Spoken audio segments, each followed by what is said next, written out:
आज आपल्यासोबत आहेत अद्वय आणि रामकृष्ण पुणेरी बाप्पाचे. खूप खूप अभिनंदन मॅच जिंकल्याबद्दल. तुमच्या पार्टनरशिपबद्दल सांग थोडंसं अद्वय, की काय नक्की चर्चा झाली जेव्हा रामकृष्ण आतमध्ये आला? आमची चर्चा अशीच होती की आम्हाला रिक्वायर्ड रन रेट दिसत होतं तिकडे. सो आमचं असं टीम डिस्कशनमध्ये असं ठरलं होतं की समज एखादी विकेट पडली तर 1-2 ओव्हर पार्टनरशिप करायची 10-15 रनची, आणि मग हळूहळू आपल्याला चांगला दिसायला लागतो ball, then we can execute more nicely. तर आमची चर्चा हीच होती. आणि रामकृष्ण, आज बॉलिंग तुझी खूप रन्स गेल्या होत्या, कन्सीड झाल्या होत्या. तर जेव्हा तू बॅटिंगला येत होतास तेव्हा कुठेतरी मनात त्याचा विचार असतो का, at the back of the mind, की अरे मी आज एवढे रन्स दिलेले आहेत, त्याच्या काही बॅटिंगमध्ये कॅरी होतं का? जेवढे दिले तेवढे करू असा विचार होत, असं काही नसतं तसं. बट माझा रोल होता की येऊन अद्वैला पहिले स्टँड द्यायचा आणि जे अपॉर्च्युनिटी होते ते ग्रॅब करायचे.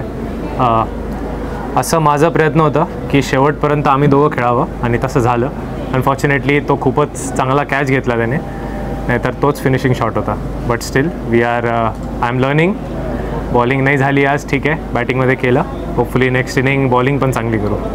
आणि रणजीमध्ये सुद्धा तू टॉप ऑर्डरला खेळला आहेस, त्याचा इथे काही फायदा झाला का आजच्या इनिंगमध्ये? खूप फायदा झाला ॲक्च्युली. आणि लास्ट इयर पण मी ओपन केले आमच्या टीमसाठी, तर मला बॅटिंग कुठेही पाठवू शकतं, मला असं काही नाही आहे.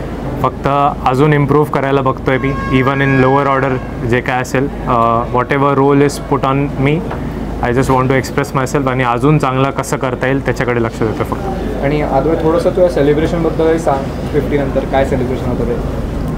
नाही, ॲक्च्युली 50 नंतर काहीच सेलिब्रेशन नव्हतं. 50 नंतर I just showed the bat towards the dugout की thank you for the opportunity, I am here. And माझे काही मित्र पण आले होते मॅच बघायला, त्यांच्यासाठी पण होतं ते.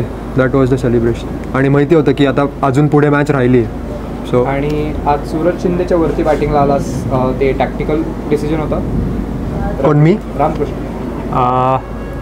असं म्हणजे माझ्या डोक्यात पण असं चालू होतं, मी यशलाही सांगितलं होतं की सूरज फिनिशिंग रोल खूप चांगला करतो आहे. आणि आपण बघितलं की लास्ट मॅचला थोडा तो लवकर आली होती त्याला बॅटिंग, आणि स्पिनरला थोडा ट्रिकी विकेट होता.